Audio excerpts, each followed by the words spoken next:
Engkau juru selamatku, dalam janjimu kemenanganku selamanya kan ku nyatakan besar setiamu Tuhan di hidupku.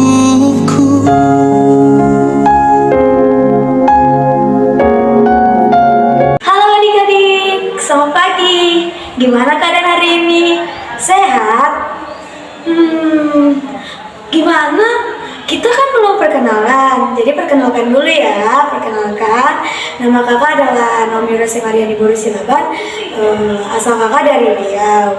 Nah, tujuan kakak berdiri di sini nih untuk melengkapi tugas perkuliahan. Kakak kuliah di Institut Agama Kristen Negeri Tarutu. Oke, adik-adik, tadi kan ke gereja nih. Gimana tadi paskanya? Menyenangkan bukan nyari telur Paskah? Pasti senang banget kan? Nah, sebelum kita memulai ibadah, alangkah baiknya kita memulai ibadah kita dengan membuka lagu puji. Ya, Yesus, Yesus pokok dan kitalah cabangnya, tinggallah di dalamnya. Pada tahu semua kan adik-adik lagunya?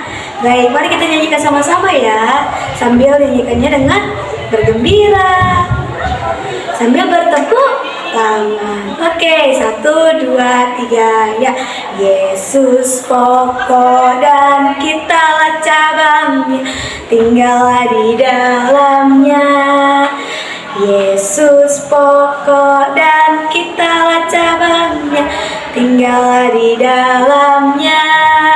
Yesus pokok dan kitalah cabangnya, tinggallah di dalamnya. Pastilah kau akan berbuah.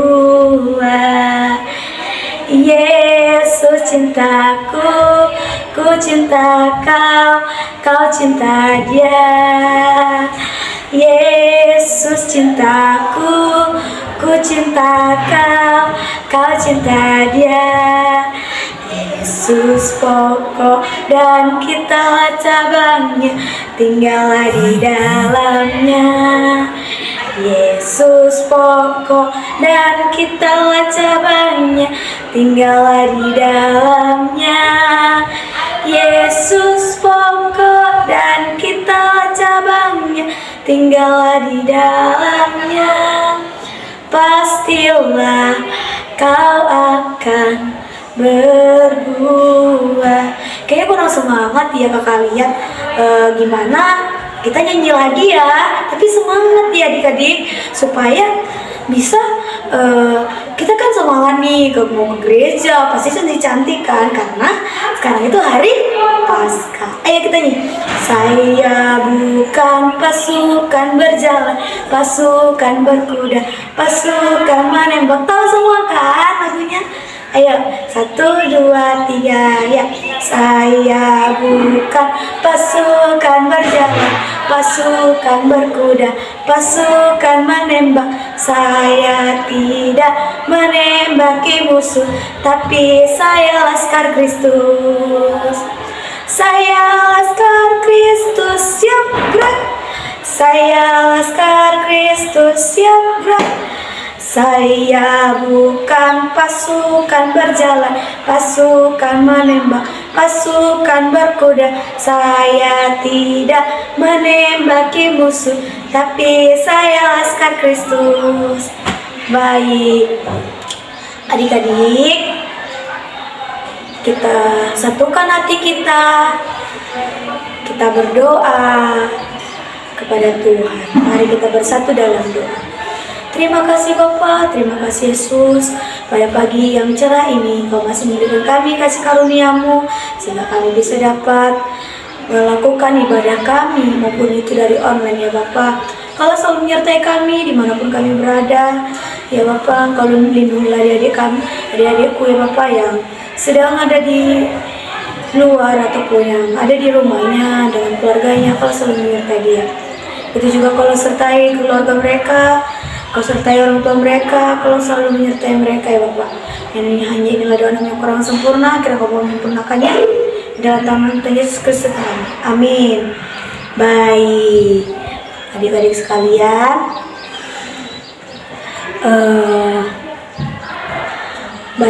sekalian, kita nyanyi lagi ya sebelum kita mendengarkan firman Tuhan.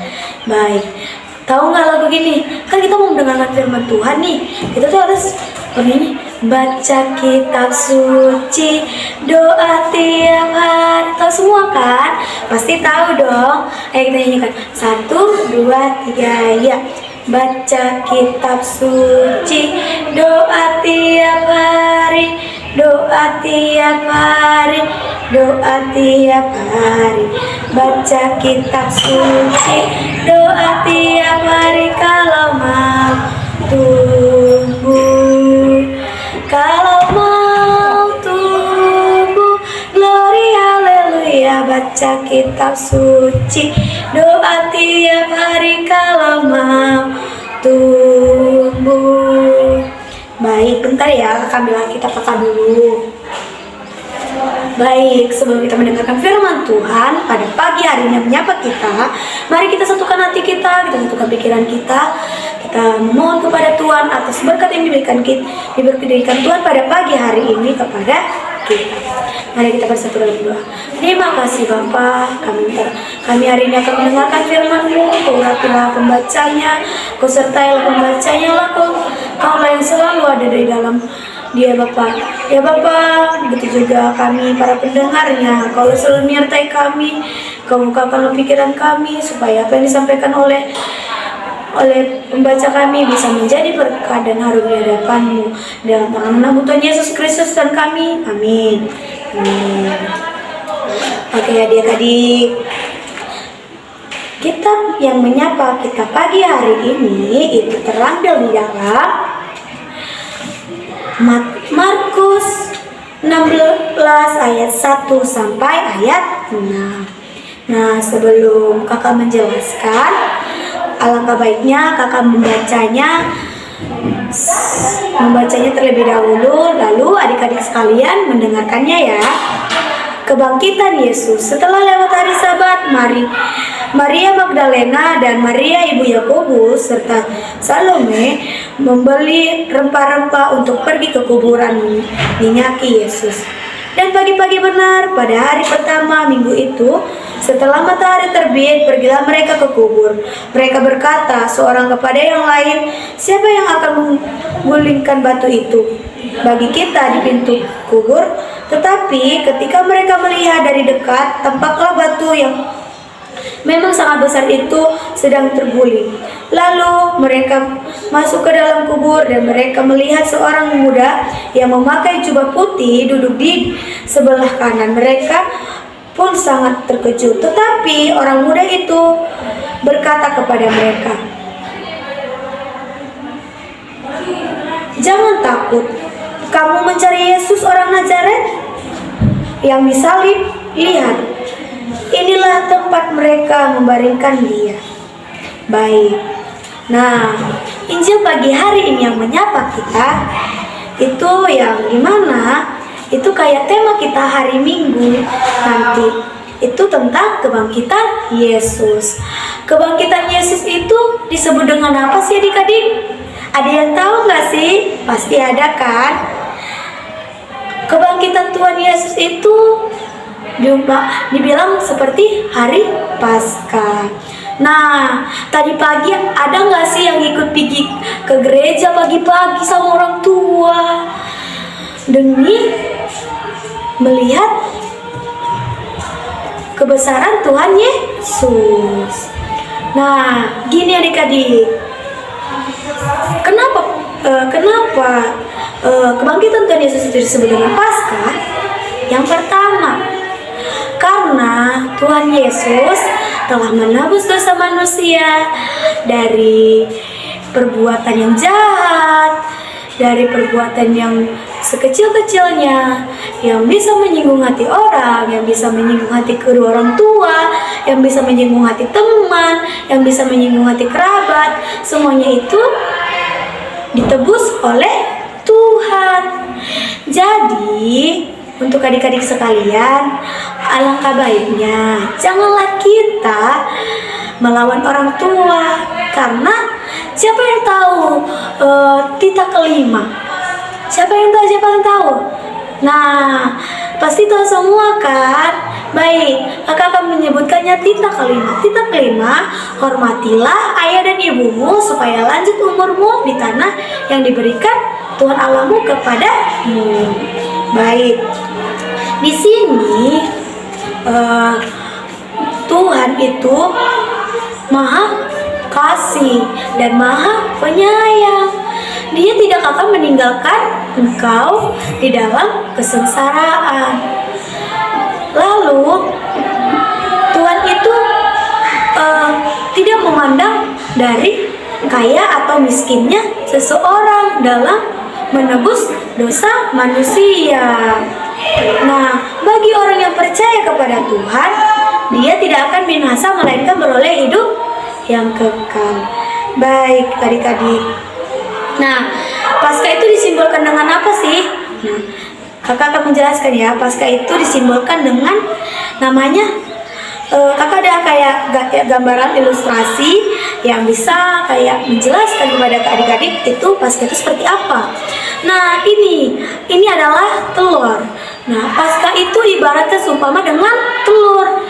Karena tadi pagi nih kakak buru-buru pergi ke gereja. Kakak jumpa nih sama teman-teman kakak. Kamu ke gereja tujuannya ngapain? Katanya. Kakak tanya sama mereka. Terus mereka menjawab, tujuan saya ke gereja mau cari telur Paskah. Padahal tujuan ke gereja itu adalah mendengarkan firman Tuhan. Nah, ke gereja itu memang mencari telur Paskah. Kenapa disimbolkan telur Paskah? Karena itu menimbulkan tentang kehidupan baru, kehidupan orang yang percaya. Orang yang percaya kepada Tuhan akan mendapatkan kasih karunia-Nya kepada Tuhan. Jadi di sini Tuhan mengajarkan kita untuk tetap percaya, untuk tetap mengasihi Dia, untuk tidak melawan orang tua, untuk tidak menjahati teman, untuk tidak mencuri barang yang bukan miliknya. Baik adik-adik, jadi karena seperti ini Tuhan mengajak adik-adik, karena Tuhan telah menebus dosa manusia dari kekelaman dan Dia rela disalibkan. Berikut gambaran ilustrasi yang akan kakak sampaikan.